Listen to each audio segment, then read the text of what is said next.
بسم اللہ الرحمن الرحیم۔ السلام علیکم، مجھے کہتے ہیں وقار خان زادہ اور آپ دیکھ رہے ہیں وقار خان زادہ آفیشیل یوٹیوب چینل۔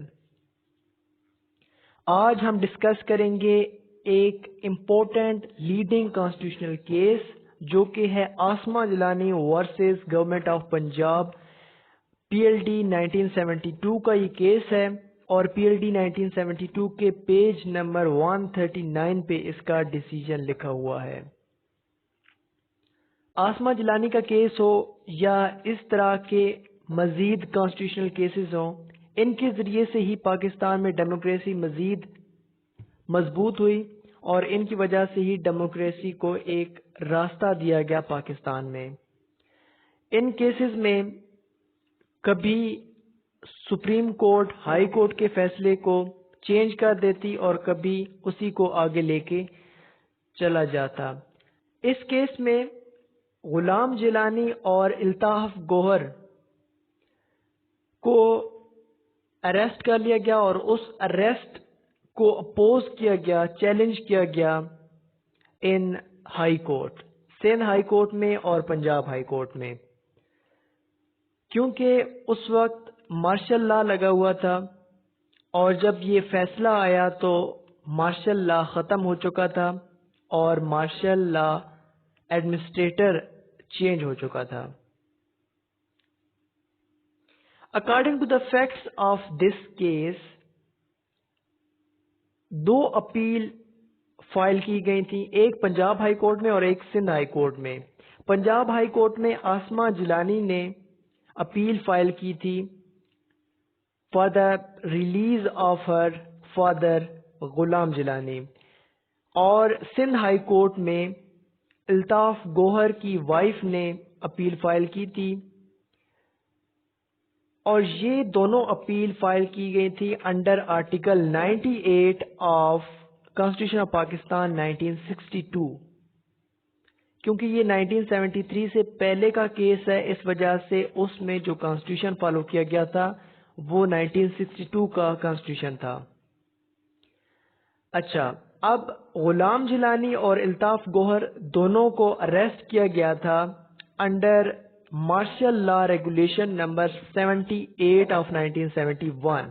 1971 میں مارشل لا امپوز کر دیا گیا تھا، اور جب مارشل لا امپوز کیا جاتا ہے تو کانسٹیٹیوشن کی جگہ پہ مارشل لا ریگولیشن امپوز کی جاتی ہے پورے ملک میں۔ تو مارشل لا ریگولیشن نمبر 78 کے تحت ان دونوں پرسنز کو اریسٹ کیا گیا تھا ڈیٹینشن کے حوالے سے۔ پھر اس ڈیٹینشن کو چیلنج کیا گیا تھا دو اپیلز میں۔ اب اس کا اوور ویو اگر دیکھا جائے تو آخر میں یہ ہوتا ہے کہ سپریم کورٹ یہ ڈیسائیڈ کرتی ہے کہ ان دونوں کی ڈیٹینشن انلیگل تھی، اور یحییٰ خان کے بارے میں سپریم کورٹ خاص ریمارکس دیتی ہے کہ Yahya Khan was not a victor nor Pakistan was an occupied territory and declared him as a usurper, usurper mean غاصب، and all his actions were also declared illegal.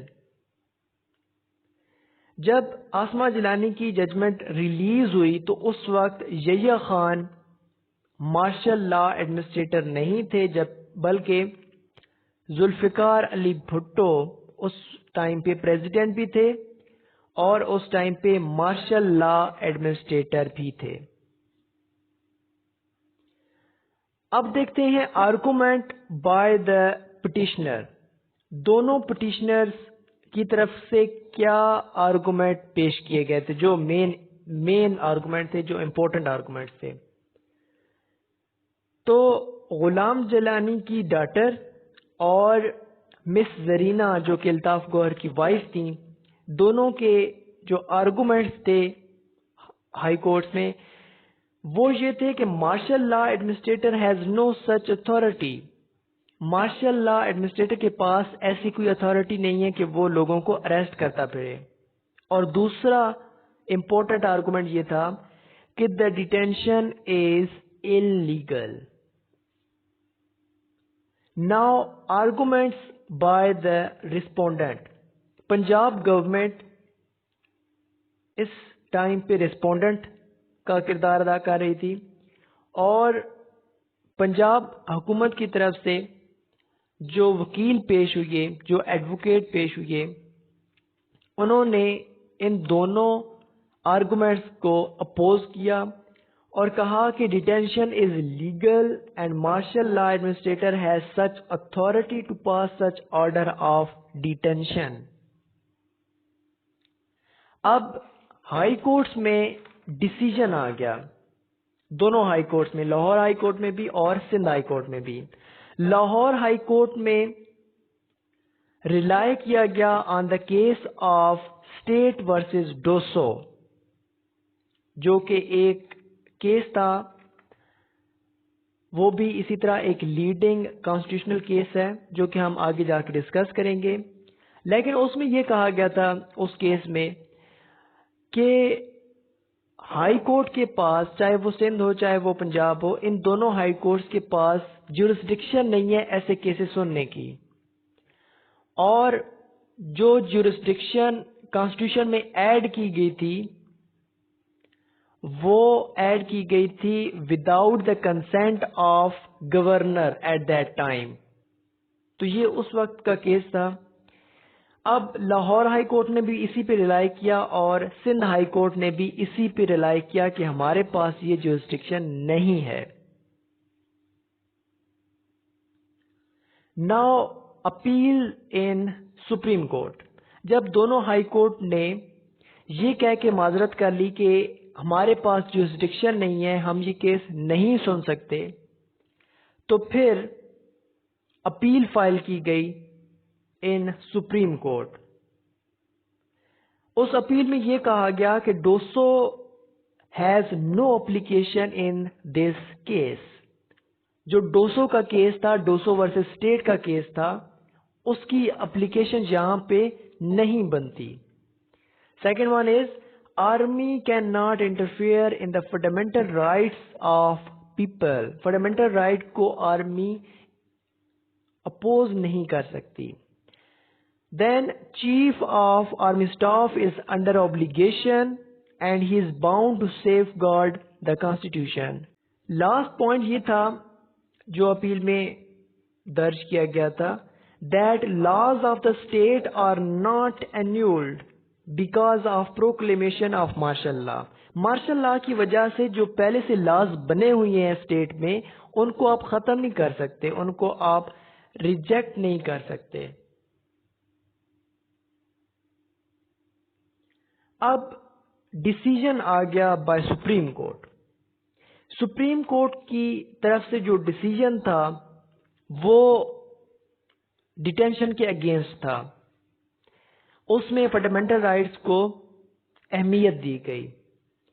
اگر اس ڈیسیجن کی ورڈنگ کو دیکھا جائے تو اس میں rate was admitted and detention was declared illegal, اور ججز کی طرف سے جو ریمارکس دیے گئے وہ یہ تھے: no action harmful to the life, liberty, body, reputation of a person shall be taken except in accordance with law. In accordance with law آپ اس طرح کا سٹیپ لے سکتے ہیں، فنڈامنٹل رائٹس کو آپ سسپینڈ کر سکتے ہیں، لیکن آپ وداؤٹ لا اور انلیگل طریقے سے آپ یہ کام نہیں کر سکتے. نو پرسن شیل بی پریونٹڈ فرام اور بی ڈیلیڈ ان اور doing any thing which is not prohibited by law. آپ کسی پرسن کو روک نہیں سکتے اگر وہ انلیگل کام نہیں کر رہا تو. No person shall be compelled to do that which the law does not require him to do. آپ کسی پرسن کو پریشرائز کر کے کوئی ایسا کام نہیں کروا سکتے جو لا اس سے ریکوائر نہیں کرتا، جو لا اس سے کوشچن نہیں کرتا. اس ججمنٹ کی وجہ سے مختلف رولز بنائے گئے، مختلف رولز نکالے گئے اس ججمنٹ سے، اور وہ کون کون سے تھے؟ پہلا تو یہ تھا کہ Dosso case has no application. 200 case کو مزید آپ فالو نہیں کر سکتے, آپ اس کو as a case law court میں پریزنٹ نہیں کر سکتے. Second one is martial law regulation number 78 is invalid. جو مارشل لا ریگولیشن نمبر 78 ہے وہ انویلڈ ہے. Because of proclamation of martial law prevail in the country are not annulled. پہلے سے جو لاز بنے ہوئے ہیں آپ ان کو ختم بھی نہیں کر سکتے اگر مارشل لا لگ بھی گیا ہے تب بھی. Martial law administrator has no such authority to pass an order of detention of Ghulam Jilani or any other person. Then Doso case observation was incorrect. Kelson theory was not internationally accepted. Sovereignty of entire world belong to Allah Almighty. یہاں پہ کیلسن theory کا ذکر آیا ہے. کیلسن theory کا مختلف leading cases میں, مختلف کانسٹیٹیوشنل کیسز میں کافی بار ذکر آ چکا ہے. کیلسن تھیوری میں یہ کہا گیا تھا کہ اگر کوئی ایسی ریولوشن آتی ہے کہ جس کی وجہ سے کانسٹیٹیوشن آف اینی اسٹیٹ ختم کر دیا جاتا ہے تو اس ریولوشن کو اگر پبلک اپوز نہیں کرتی تو اس کو سکسیسفل سمجھا جائے گا, اور اگر پبلک اس کو اپوز کرتی ہے تو پھر اس کو ایز اے فیلڈ ریولوشن سمجھا جائے گا. تو یہ اس تھیوری کا یہاں پہ ذکر کیا گیا ہے. Thank you so much.